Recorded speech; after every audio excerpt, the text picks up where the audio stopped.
আসসালামু আলাইকুম প্রিয় শিক্ষার্থী বন্ধুরা। আজকে আমি তোমাদের সাথে তৃতীয় শ্রেণীর বাংলা বইয়ের পার্ট 3 থেকে পার্ট 6 পর্যন্ত আলোচনা করব। চলো আমরা শুরু করি। প্রথমে পার্ট 3-এ দেখো আছে ময়লার বাক্স। চলো গল্পটি পড়ি। বুঝলে হারুন, এ আমার নাতনি বেড়াতে এসেছে। কি নাম তোমার? আমার নাম রেবা। রেবা, তুমি কি আমার দোকান থেকে কিছু নিতে চাও? কিছু না চাচা, ধন্যবাদ। এরপরে দেখো, আমাকে একটা কলা দিন তো। গপ গপ গপ। কলা খাওয়ার শব্দ হচ্ছে গপ গপ গপ। কলার খোসায় কেউ আচার খেতে পারে। হারুন মামা, আমাকে এক প্যাকেট বিস্কুট দিন। কুট কুট কুট। বিস্কুট আমরা কিভাবে খাই? কুটকুট করে। সবাই দেখি যেখানে সেখানে ময়লা ফেলছে।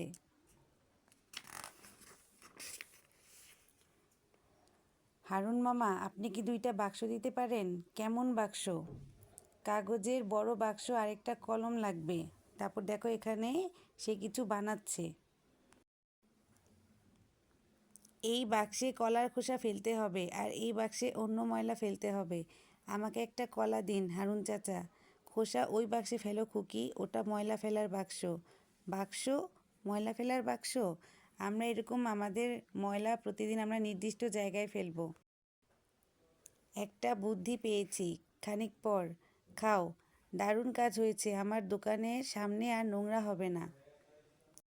এবার দেখো ময়লার বাক্স গল্প থেকে আমরা কিছু শব্দার্থ বের করেছি। চলো শব্দার্থগুলো পড়ি। নাতনি, ছেলের কন্যা। খোসা, ছাল। বুদ্ধি, ধারণা।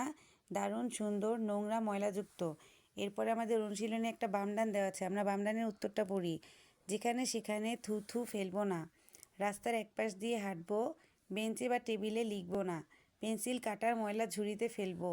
ফল ধুয়ে খাবো।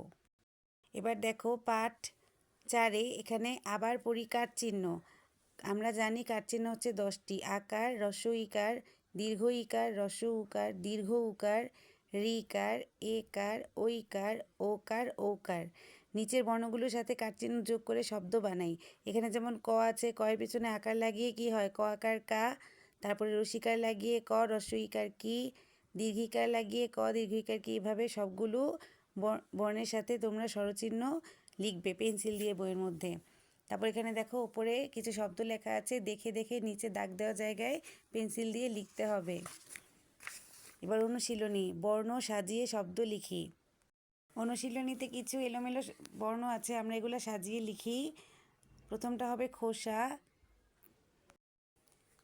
হবে খোসা, তারপরে হচ্ছে চকলেট, আমলকি, রমজান, পৃথিবী, দৈনিক, কৌটা, দেখাশোনা। এরপরে দেখো আবার বলি ফলা চিহ্ন। বফলা দিয়ে দেখো দয়ব সংযুক্ত, দন্ত শয়ব সংযুক্ত, তালব্য শয়ব সংযুক্ত। আমি খেলায় দ্বিতীয় হয়েছি, এখানে দয়ব হচ্ছে যুক্ত। বাংলাদেশ স্বাধীন দেশ, এখানে দন্ত শয়ব সংযুক্ত।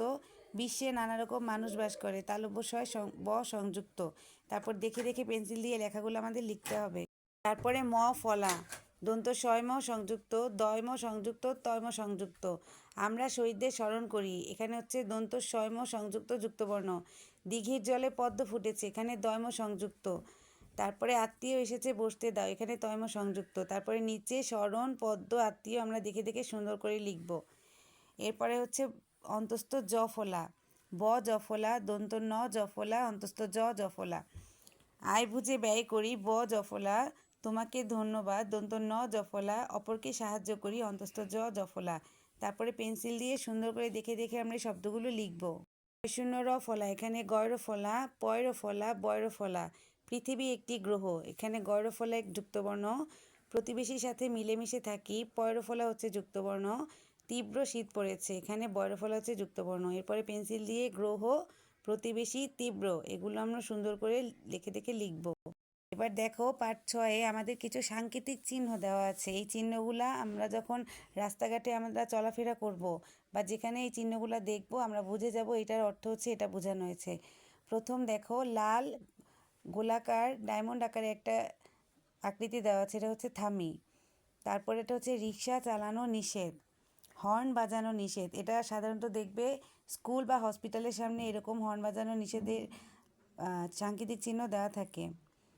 সিগন্যাল বাতি দেখে রাস্তা পার হই, আমরা সবাই জানি লাল বাতি দেখলে আমরা থেমে যাব, হলুদ বাতি দেখলে আমরা অপেক্ষা করব এবং সবুজ বাতি দেখলে আমরা চলাচল শুরু করব, যেটা গাড়ি চলাচলের ক্ষেত্রে হয়। টয়লেট ব্যবহার করি। সামনে জেব্রা রেল ক্রসিং, সাবধানে যাই। সামনে হাসপাতাল। পথচারী পারাপার, এখানে ময়লা ফেলি, হাত ধুই, পরিচ্ছন্ন থাকি।